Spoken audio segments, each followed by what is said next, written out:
appuyons, la nature humaine, l'humain, les sentiments, etc. Au-delà de ça, il y a une activité que l'on peut appeler spirituelle, que l'on peut appeler sacrée, que le chaman connaît bien, qui est un nouveau contact avec le monde extérieur, comme une pénétration dans un monde jusque-là tenu en retrait, tenu en réserve.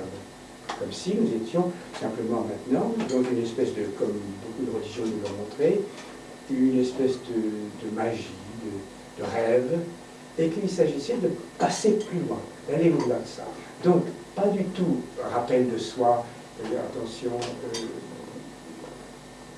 reprenez-vous, sentez le fond. Il s'agit de quitter quelque chose, de quitter un système dans lequel nous sommes participants et dont nous sommes les créateurs, comprenez bien ça, tant que nous croyons que ce système est le nôtre. Tant que nous croyons que le système dans lequel nous vivons, c'est le système des humains. Le système des humains a été créé par des humains profanes. Ils ont créé un système profane. Il s'agit pour eux, à un certain moment, de prendre conscience qu'il s'agit de sortir du système qu'ils ont créé eux-mêmes. Comment sortir? Mais avec les moyens du bord. Ils sont eux-mêmes hors du système dans lequel ils se sont enfermés. Voilà l'idée centrale sur laquelle je veux attirer votre attention. Nous sommes déjà ailleurs que là où nous sommes. Et il me semble, en tout cas par ce que l'on perçoit, vous voyez, d'intime à soi-même dans les événements, dans les rencontres que nous avons les uns avec les autres, qu'il y a en nous, comme, essayez bien de comprendre ça, un appel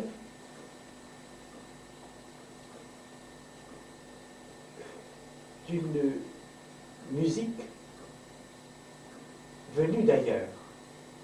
Dès que nous percevons cette musique, la musique cesse.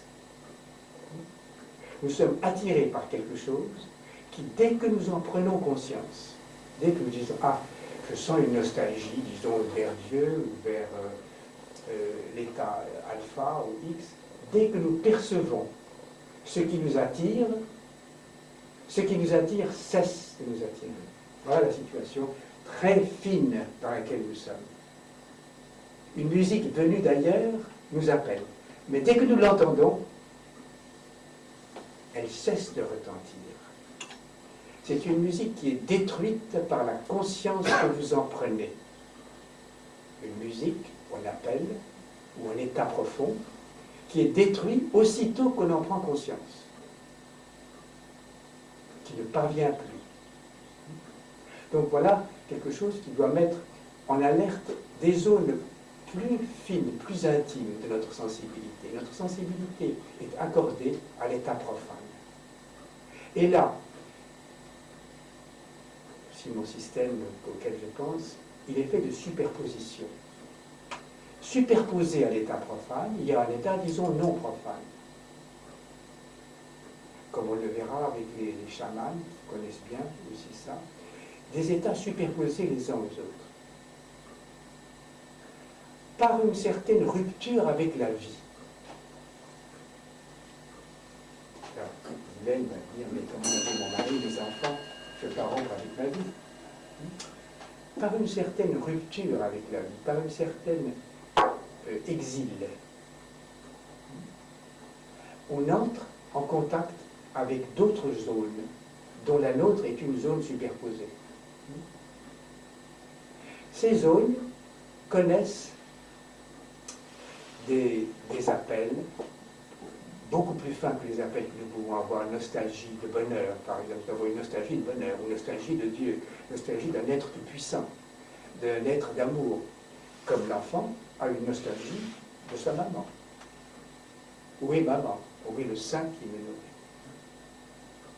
Ne croyez pas que ce sont des rêveries, ce sont des choses tout à fait branchées sur les mécanismes de sevrage du bébé, de coupure avec la totalité, qui est la même chose qu'un sevrage, et des idées d'inceste, c'est-à-dire ce que je voudrais, c'est revenir dans la totalité.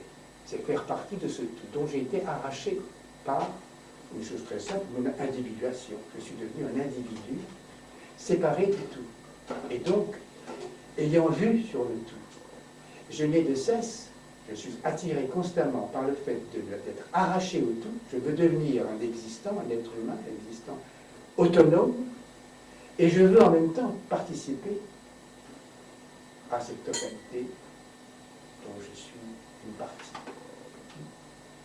C'est à partir de cette situation-là qu'on peut reconnaître que nous nous trouvons devant une sorte d'ouverture qui nous est fermée. Une ouverture, c'est-à-dire une possibilité d'être ailleurs, d'être autre, mais qui nous est interdite. Interdit de l'inceste, c'est la même chose en psychologie. Je regrette que notre ami François ne soit pas là. L'inceste, c'est le retour dans la mer, le retour dans le tout, le retour en Dieu, le retour dans la totalité, etc. Or, une chose qui m'a beaucoup frappé maintenant, c'est que on sait qu'il peut y avoir de la vie partout. Les circonstances ne sont pas exceptionnelles par lesquelles la vie est arrivée. Mais ce qui est exceptionnel, c'est qu'il y ait eu de l'homme. Et on sait que maintenant, il peut y avoir de la vie, mais qu'il n'y aura plus jamais d'homme. Si nous rencontrons de la vie ailleurs, comme on va essayer de le découvrir, et comme on suppose que déjà il y a de la vie, ce sera quelque chose de totalement inimaginable pour nous, dont la vie s'est dirigée vers homme, vers être humain. Et une chose qui est très difficile à penser, comment est-ce qu'il peut y avoir de la vie et un essai donc de communication et de reproduction de la vie, mais entre des gens qui n'ont plus rien de commun.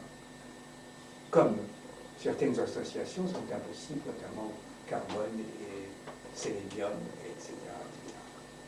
Donc nous sommes dans une des associations rendues possibles par le hasard, probablement, en mettant entre guillemets le hasard, sans qu'on sache bien ce que ça veut dire, c'est-à-dire un ensemble de circonstances qui ont permis qu'il y ait ces choses qui a l'air toutes simples, un être humain avec de l'intelligence, de la sensibilité, du pouvoir, des besoins, etc.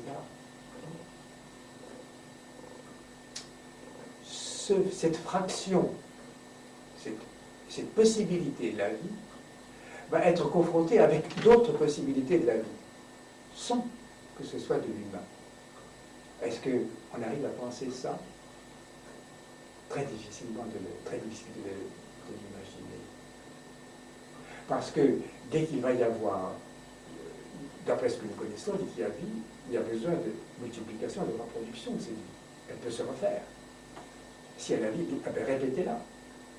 Et nous sommes tous poussés par quelque chose de très très fort. Vous allez voir, attention, il faut prendre tout en même temps. C'est difficile quelquefois. Comment est-ce que... Qu'est-ce qui caractérise l'humain? C'est le sexe et la bouche, la parole. Parler, faire l'amour.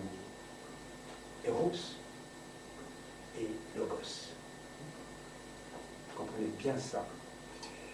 Dans d'autres systèmes de vie, la reproduction probablement ne se fait pas par parole, ni par sexe.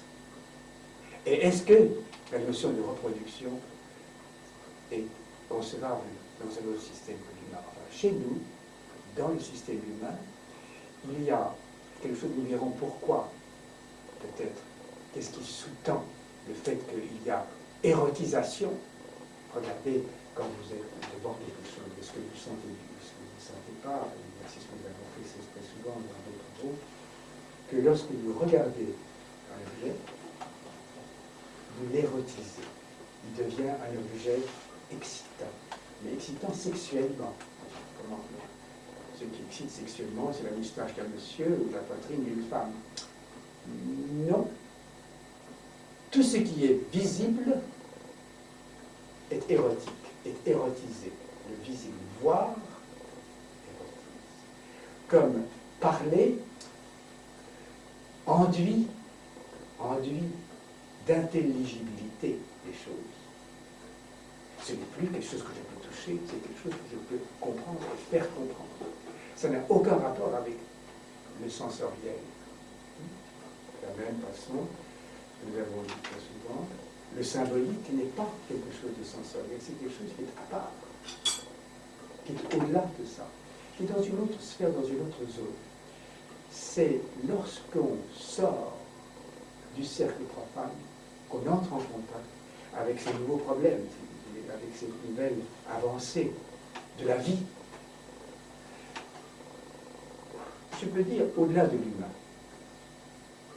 La vie, elle a de grandes possibilités, notamment les possibilités de penser, comprendre sexuel. Il faut bien faire entrer en considération l'érotisation qui est la caractéristique de l'homme, c'est-à-dire la sensualisation de tout ce qui est, tout ce qui l'entoure. Comme j'ai dit, ma petite, il y a une sensualité du tissu, du toucher son âme, etc. C'est la même chose que sexe. C'est la même chose que parole. Si je peux dire ça, je la parolise et je la sexualise et je l'érotise. Caractéristique de l'homme. C'est peut-être pas la caractéristique de l'oiseau. C'est probablement pas la caractéristique d'une forme de vie qui ne passerait plus par de l'humain. De l'humain qui est cadré par j'éprouve, je pense, je sexe, je éros. Dans le sevrage de l'enfant, il y a ce moment-là, c'est-à-dire que j'ai envie de ma mère, moi j'ai envie de Dieu, de ce système dans lequel je suis. Je veux quoi? Mais je veux que Dieu couche avec moi. Je veux que ma mère couche avec moi. Je veux que le sein de ma mère ne me quitte jamais, que je sois constamment alimenté, fourni par cette totalité dont je suis une partie. Et écoutez, c'est à moi, ma mère, ça m'appartient. L'enfant dit, je te veux, ne me quitte pas. Donc il y a un changement très important dans le schéma qui déjà s'impose à nous. C'est-à-dire que nous sommes entrés, je crois, est-ce qu'on ose dire ça, dans une voie de garage, c'est-à-dire que objet de musée. La part de l'homme, qui peut durer encore, disons, très longtemps, millions d'années, mais on voit bien que quelque chose s'achève pour lui. Et qu'on a beau essayer de ranimer la profondeur de l'humain, dans une certaine profondeur, etc., il ne s'agit plus de ça. On ne peut plus rien tirer de l'humain. Mais on peut tirer quelque chose de ce que l'humain a produit. L'humain a produit quelque chose, ça aussi, quelque chose qui est essentiel, dont nous avons souvent parlé. Il a produit quelque chose qui est au-delà de l'humain. L'humain produit du plus que l'humain. Il est produit par certaines associations. Mais ce système, maintenant, produit quelque chose de tout à fait différent du système. Il produit quelque chose qui est un excédent du système. La première tâche, celle avec laquelle nous nous colletons, c'est comment écouler ce surplus d'énergie fabriqué par le fait que je suis un être humain. Alors, il y a les religions, et il y a la sexualité. On dit, avec la sexualité, vous vous débarrassez de cet excès qui a été produit, l'excès de vie. On va en parler. Peut-être que ce n'est pas un moyen d'écouler cet excédent. Grande chose que beaucoup de gens ont déjà approché dans la pensée contemporaine. On a bien vu qu'il y a quelque chose qui est en excès et on ne peut pas s'en débarrasser. Je ne peux pas me débarrasser de l'excès de vie, de l'excès de sensibilité, de l'excès de ce que vous direz, d'amour, de haine. Je fabrique quelque chose qui est en plus de ce que je peux éprouver. Je produis plus que je ne peux vendre aujourd'hui. La même chose dans l'économie politique. j'ai des systèmes politiques au-delà de ce qui est applicable. On voit avec l'Europe. Je ne peux pas arriver à appliquer ce système qui est bon, ou qui est X, qui est favorable à ceci. Je n'arrive pas à appliquer quelque chose qui serait un mieux-être. Je ne peux pas aller au-delà de l'homme tel qu'il est. Mais je peux chausser les bottes de cette lieu que sont ce qu'il a produit, qui est au-delà du sensoriel, qui est au-delà du cercle profane, et que j'appelle son âge d'or. Nous allons voir ce que je veux dire par là. Il a fabriqué quelque chose qui permet qu'on restaure quelque chose qu'il n'a jamais connu et qu'il a imaginé, qu'on appellera l'âge d'or, qui est une intelligibilité, une compréhension, une saisie profonde de quelque chose qu'il n'a saisi que superficiellement. Donc, comme on le verra dans beaucoup de traditions, il n'y a que restauration de quelque chose qui a été, mais qui n'a jamais été vécu par les hommes. C'est un schéma qui est déposé dans le fond de l'homme, et il s'est engagé tout de suite dans la voie de l'expérience. Écoutez, faisons des expériences. Expérimentons notre intelligence, notre sexualité, notre sensibilité, notre sensorialité. C'est pour ça qu'on vous dit très souvent, que je vous ai dit très souvent, ne nous fions pas à ce qui est expérimentable. Ben comment? Moi, je veux la preuve, je veux pouvoir faire une expérience de ça. Comment vérifier? Comment vérifier? Comment toucher cette musique? C'est pour ça que je reviens à ça. Qui, dès que vous la percevez, cesse. Dès que vous la happez dans votre système sensoriel de conscience, elle cesse de vous stimuler. Elle stimule pour quelque chose d'autre que la musique qu'elle est. Elle stimule, elle éveille à quelque chose de tout à fait autre que, disons, Dieu vous éveille à quelque chose d'autre que Dieu. Il est un passage vers un au-delà de Dieu.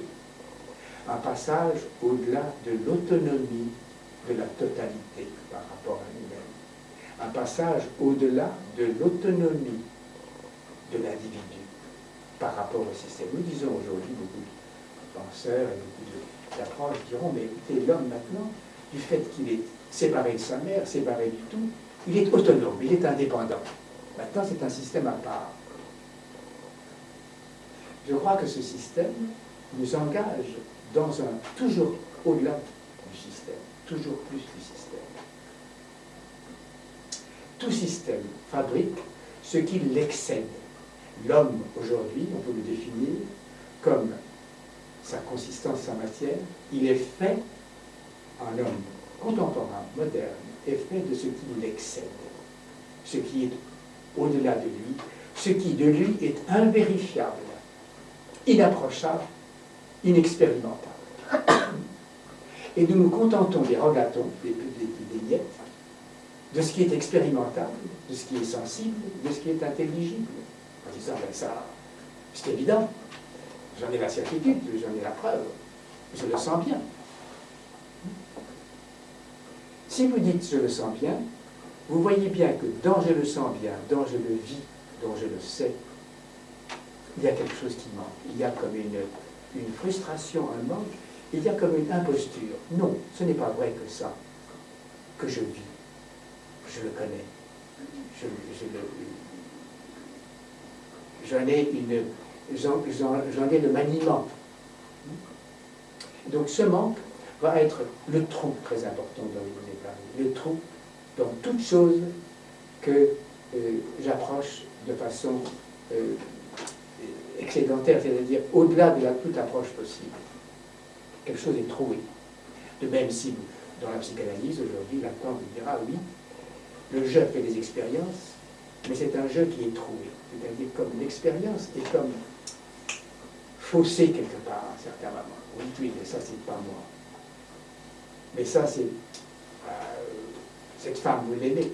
Oui, oui. L'amour, enfin, c'est... Oui, mais non, c'est pas tout à fait ça.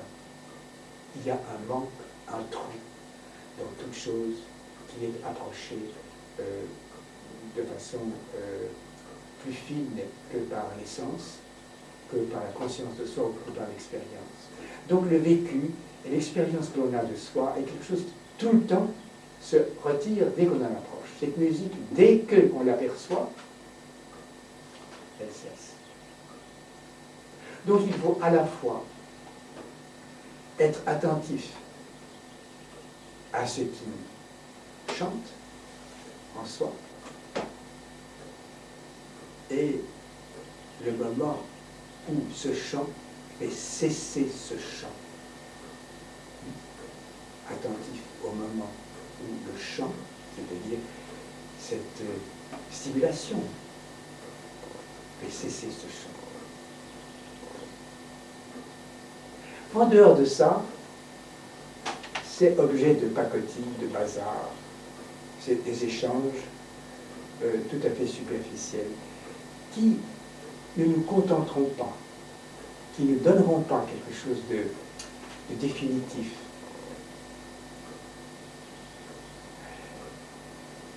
Et qui donc, puisque ce ne sera pas définitif, ces choses ne pourront pas s'effacer non plus facilement. Dès que nous avons une empreinte d'un système, l'empreinte qui est fausse ne s'efface pas.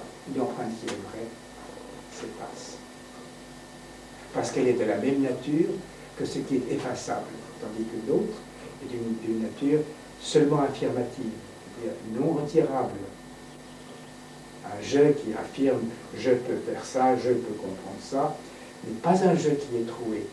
Donc il n'est pas un je bizarrement complet. Le je complet, un moi complet, est un moi auquel il manque quoi. Mais le moi-même, le moi est quelque chose à qui il manque, mais le cœur, la substance, le noyau. Donc le travail en général va être la constitution lente, peut-être, à travers des péripéties fines, la constitution de quelque chose qui se coagule, d'un noyau. Ce noyau, je l'appelle, on verra pourquoi, le noyau de la souffrance. Le noyau de la souffrance, c'est quelque chose qui se coagule dans une souffrance généralisée, diffuse, qui est la souffrance de la séparation de la totalité, la séparation de l'individuation, si vous voulez, du sevrage du bébé. Cette souffrance va maintenant se coaguler, va se former, va former un noyau. Aujourd'hui, maintenant, c'est à partir de ce noyau que je devais essayer de travailler. Comment il se constitue, et une fois qu'il est un peu plus constitué, ce qu'il appelle les associations et les rapports auxquels il peut prétendre. Ce noyau de souffrance, c'est le noyau du manque, c'est le trou. Le trou qui est replâtré constamment, dissimulé constamment par notre expérience sensorielle, ou par notre expérience intellectuelle, ou par notre expérience sensible, affective, qui colmate. Il s'agit donc d'avoir comme une plaie, de la mettre à découvert. D'abord pour qu'elle saigne, pour que je puisse la souffrir, et ensuite voir avec quelle énergie, avec quel niveau de réalité, avec quel, ça c'est très vague, elle me met en contact. Et où ce noyau va pouvoir puiser, et qu'est-ce que ce noyau va introduire dans le système dont je dis qu'il est décadent, qu'il est en perdition. Et est-ce que ce noyau ne va pas pouvoir peut-être donner solidité à une couche jusqu'à présent superposée, posée sur la couche de l'humain, disons profane, ordinaire, de l'homme bien pensant, bien portant, l'homme qui fait avec ce dont il dispose.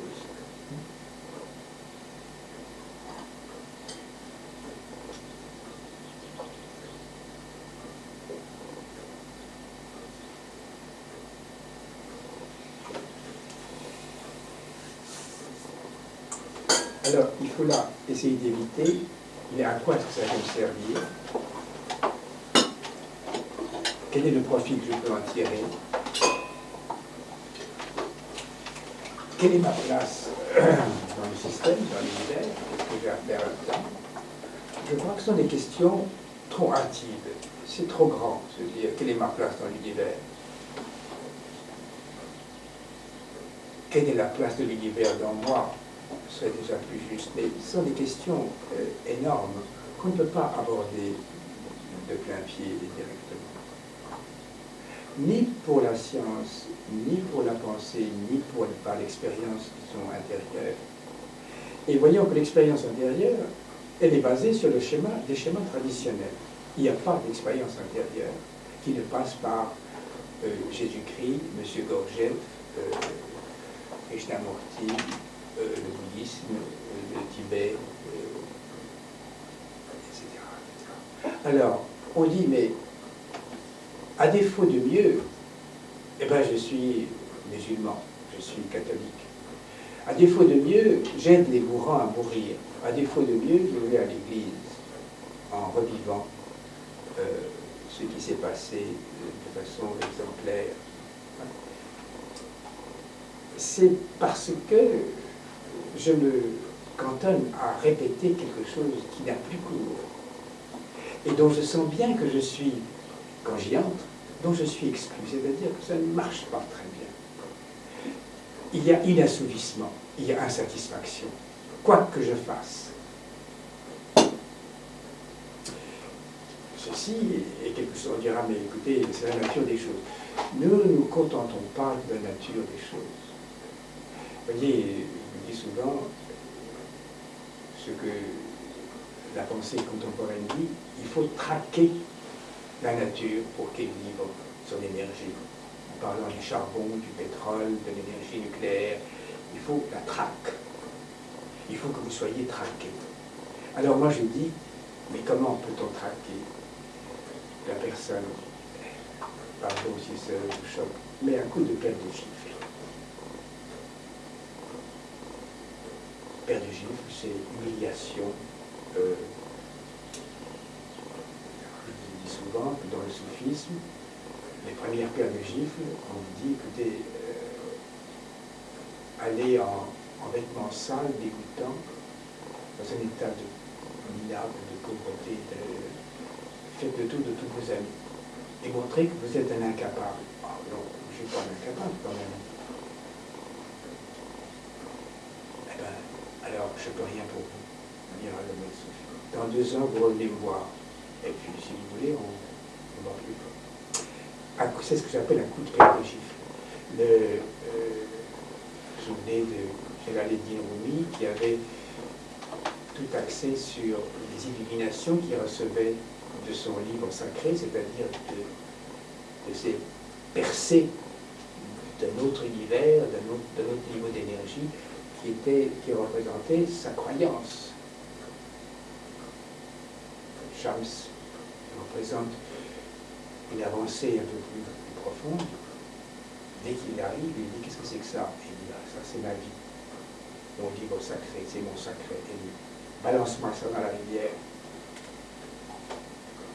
Il prend son Coran, il le jette, sa croyance, jetez-la. Qui peut dire ça? Qui peut faire ça aujourd'hui? Oui, comment? Moi je crois en Dieu, ou je crois dans l'espace, dans le temps. Lorsque vous devenez attentif à cette musique qui s'arrête dès que vous l'apercevez, vous n'avez plus le même rapport avec l'espace, plus le même rapport avec le temps, et plus le même rapport avec le mouvement, d'une façon générale. Vous vous trouvez très près des états que l'on trouve dans la pathologie mentale. Quelque chose est coincé et faussé dans l'équilibre que j'ai qui se constitue par le rapport au temps. Je ne sais plus. Aujourd'hui, on descend sous terre et on reste 30 mois sans monde. Et on dit, mais alors vous voyez, c'est la même chose. Quand vous sortez d'un état, d'un certain état, c'est comme si vous étiez sous terre pendant un jour sans monde. Vous perdez complètement la notion de chronologie de temps. Je suis depuis toujours, etc. C'est ce qui vient. Je suis éternel. On dit je suis Dieu. Alors que je suis Dieu, ça veut dire qu'il est éternel. Notre rapport avec le temps, à notre rapport avec l'espace, qui est instantané. Pas besoin. Alors aujourd'hui, on fait des expériences, on fait descendre des spéléologues sous terre, mais ce sont des expériences qui sont dans nous, qui sont dans le schéma. Et nous bloquons tout le système en vivant des choses qui n'ont plus cours, qui ne nous concernent plus. Alors, on dira, mais que faut-il faire? Je disais, nos amis de Zurich m'ont dit, ah, vous savez, ils ont commencé à avoir confiance en moi parce qu'ils ont vu en gros dans le journal une interview d'un philosophe allemand.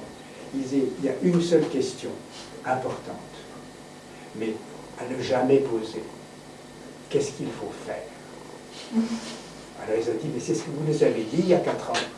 Il dit, ben oui, mais vous ne me croyez pas, tandis que maintenant c'est Herzog.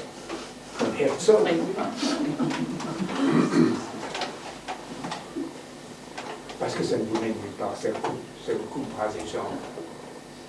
Mais dites-moi ce qu'il faut faire. Mais je suis prêt à le faire. Alors, quand on dit, ben alors, qu'est-ce qu'il faut faire? N'en parlons pas.